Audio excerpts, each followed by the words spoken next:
salad. There was once a merry young huntsman who went into the forest to hunt. He was gay and light-hearted, and whistled a tune upon a leaf as he went along. Suddenly, an ugly old crone spoke to him and said, "Good morning, dear huntsman. You are merry and happy enough, while I am hungry and thirsty. Pray give me an alms." The huntsman pitied the poor old woman, put his hand in his pocket, and made her a present according to his means. Then he wanted to go on, but the old woman held him back and said, "Hark ye, dear huntsman, I will make you a present because of your good heart. Go on your way, and you will come to a tree on which 9 birds are sitting. They will have a cloak in their claws, over which they are fighting. Take aim with your gun and shoot into the middle of them. They will drop the cloak, and one of the birds will fall down dead. Take the cloak with you. It is a wishing-cloak. When you throw it round your shoulders, you only have to wish yourself at a place to be there at once. Take the heart out of the dead bird and swallow it whole. Then you will find a gold coin under your pillow every single morning when you wake."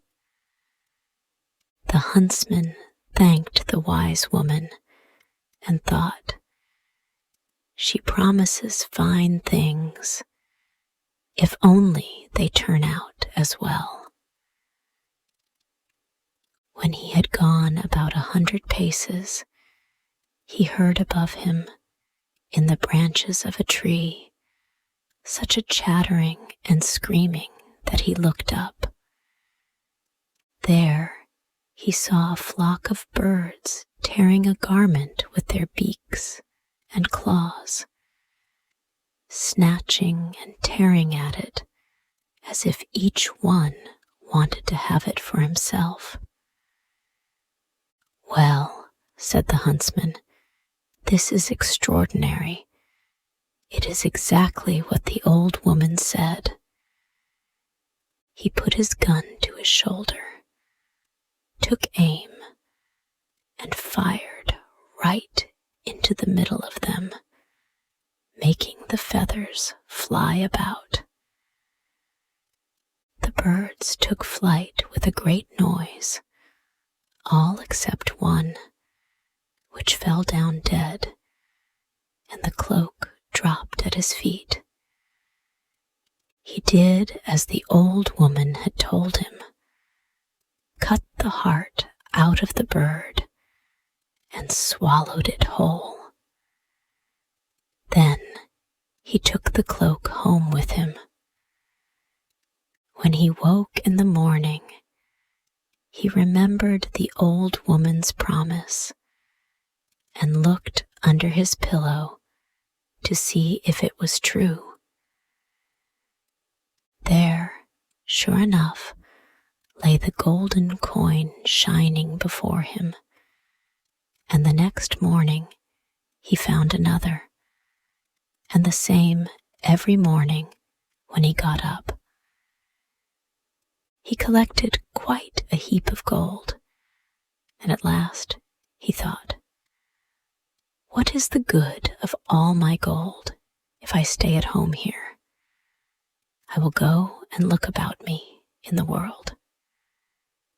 So he took leave of his parents, shouldered his gun, and started off into the world. An old woman wearing a tall hat. But the old woman was a witch. It so happened that one day he came to a thick forest, and when he got through it, he saw a fine castle lying in the plain beyond. He saw an old woman standing in one of the windows looking out, with a beautiful maiden beside her.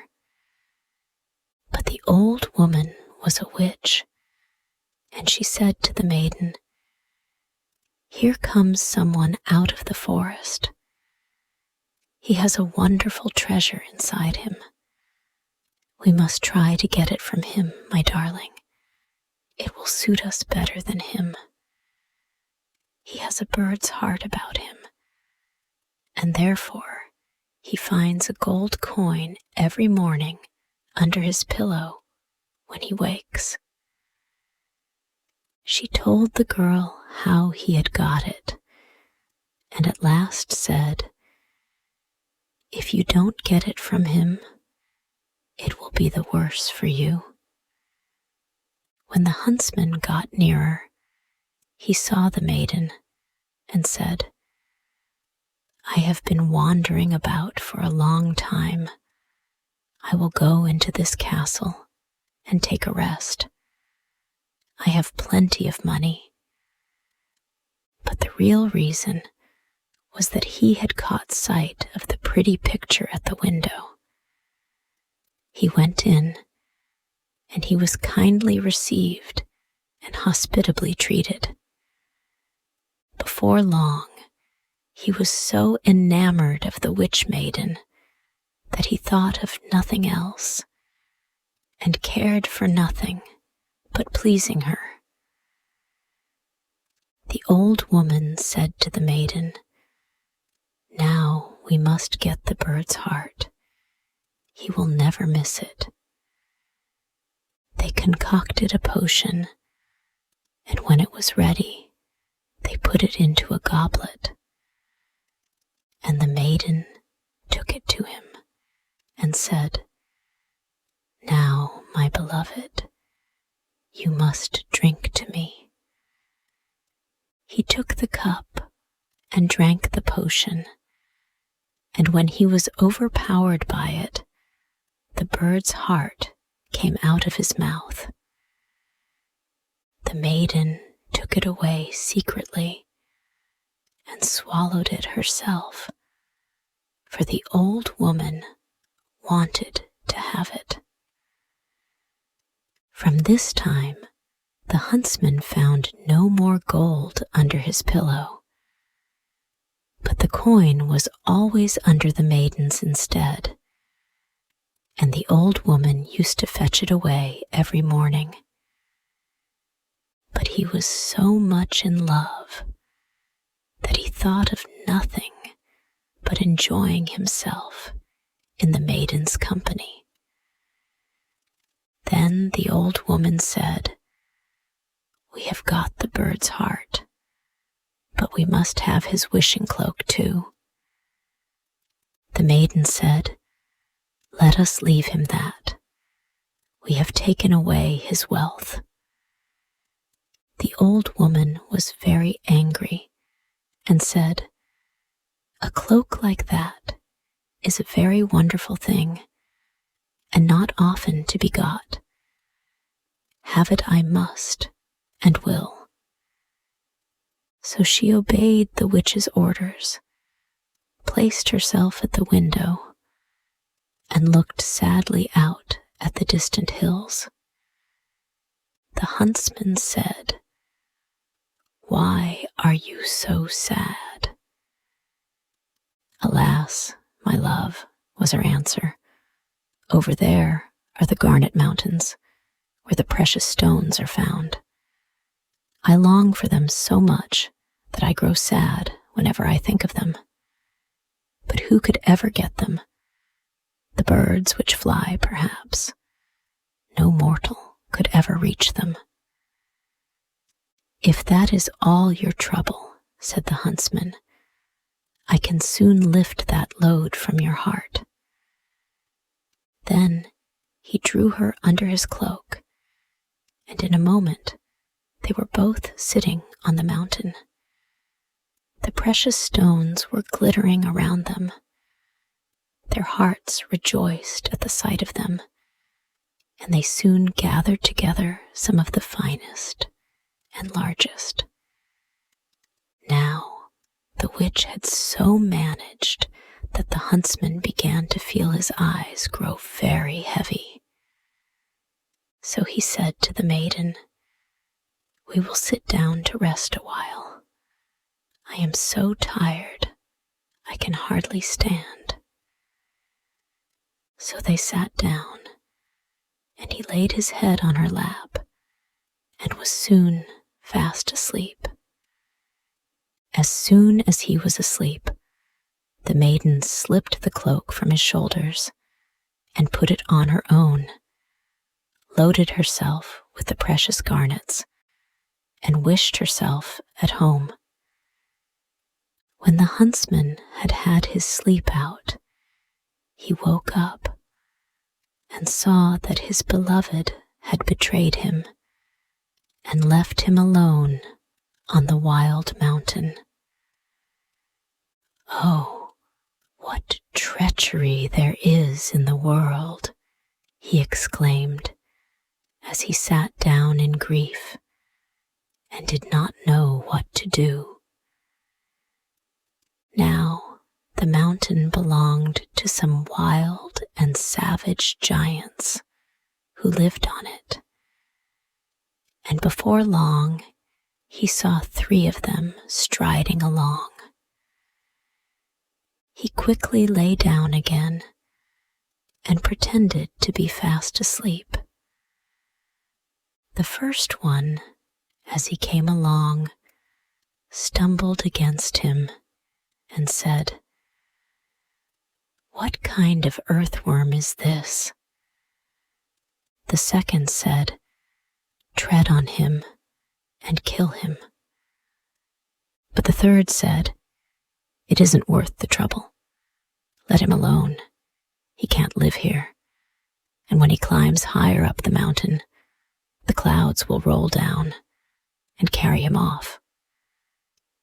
Then they passed on, and as soon as they were gone, the huntsman, who had heard all they said, got up and climbed up to the top of the mountain. After he had sat there for a time, a cloud floated over him and carried him away. At first, he was swept through the air, but then he was gently lowered and deposited within a large walled garden upon a soft bed of lettuces and other herbs. He looked around him and said, "If only I had something to eat.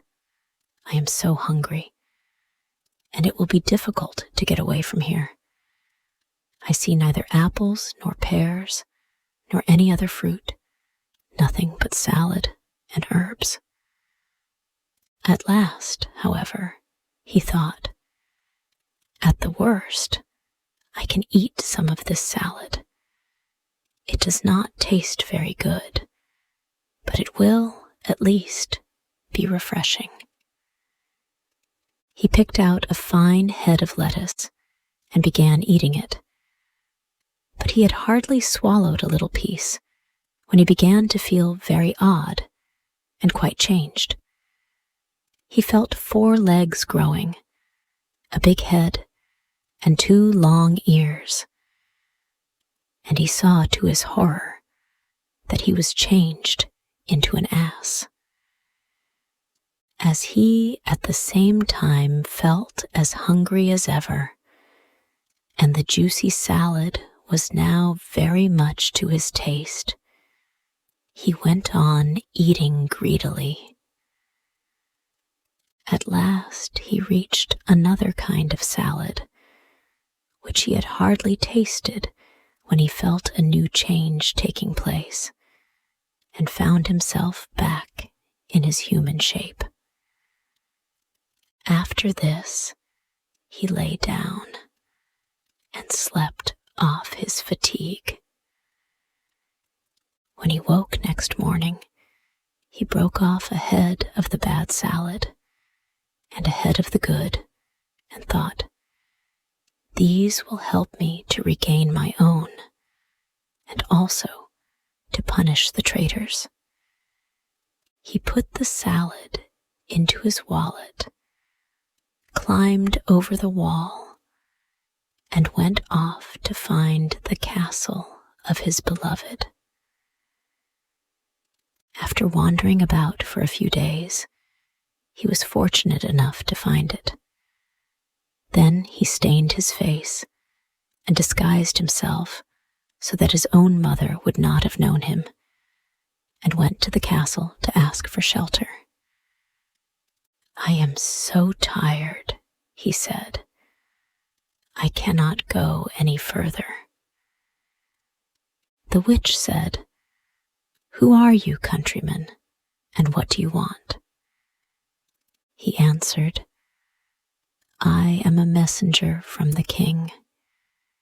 He sent me to find the rarest salad which grows under the sun. I have been lucky enough to find it, and I carry it with me.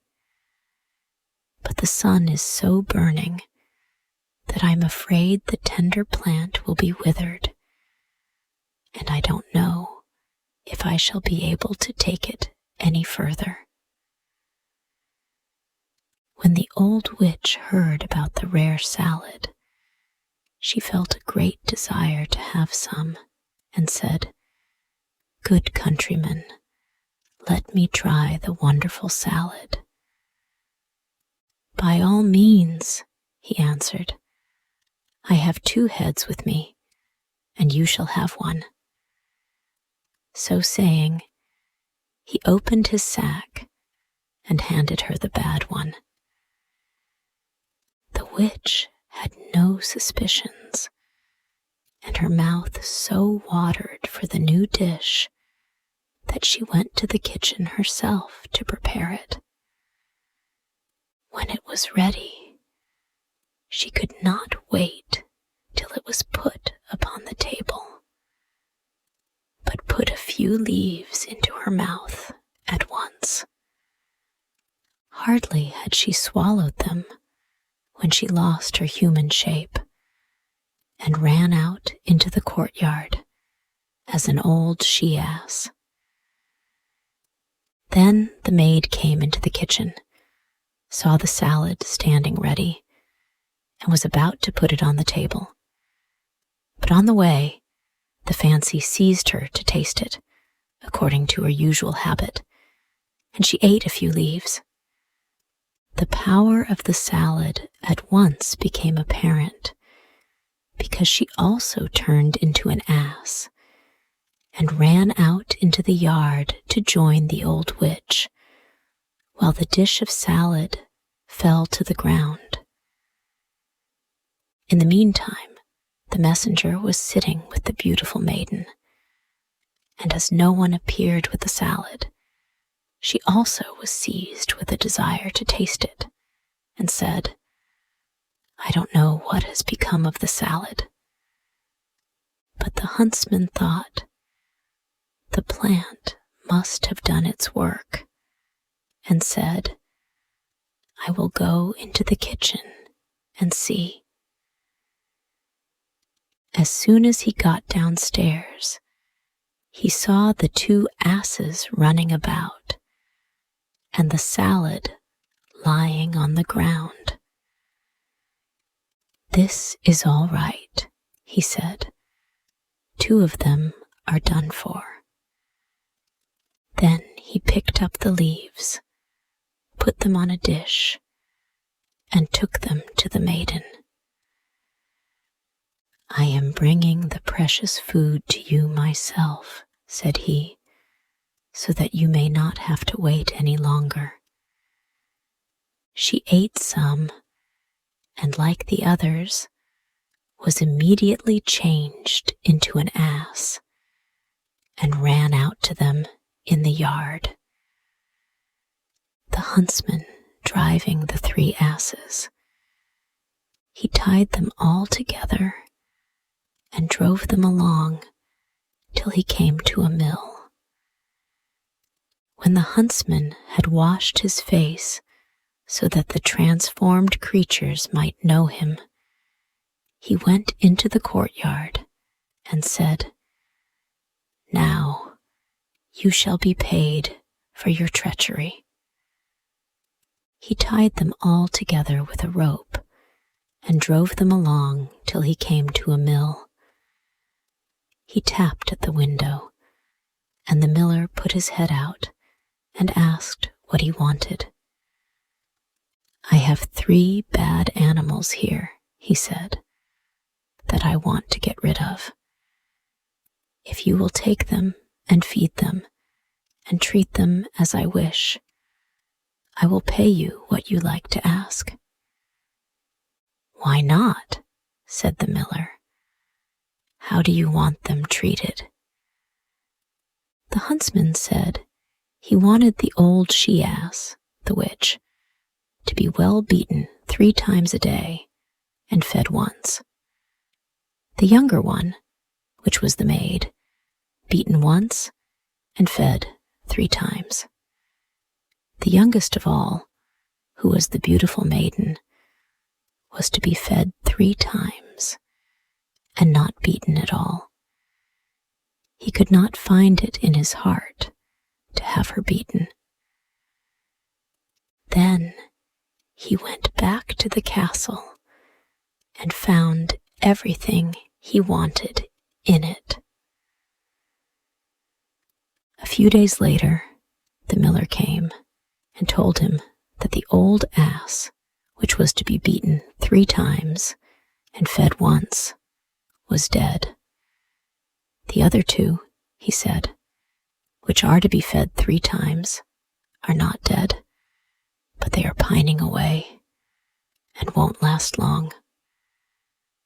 The huntsman's heart was stirred with pity, and he told the miller to bring them back to him. When they came, he gave them some of the other salad to eat, so that they took their human shapes again. The beautiful maiden fell on her knees before him and said, "Oh, my beloved, forgive me all the wrong I have done you. My mother forced me to do it. It was against my own will, for I love you dearly. Your wishing-cloak is hanging in the cupboard, and you shall have the bird's heart back too." But he said, "Keep it. It will be all the same, as I will take you to be my own true wife." Their marriage was soon after celebrated, and they lived happily together till they died. And now this story ends. Hey, thank you so much for listening to the whole story. If you liked this story and want to thank me for creating this story, then you can buy me a cup of tasty coffee. Just join our YouTube channel and be an official member of our family to support us for making even more interesting story videos for you every day.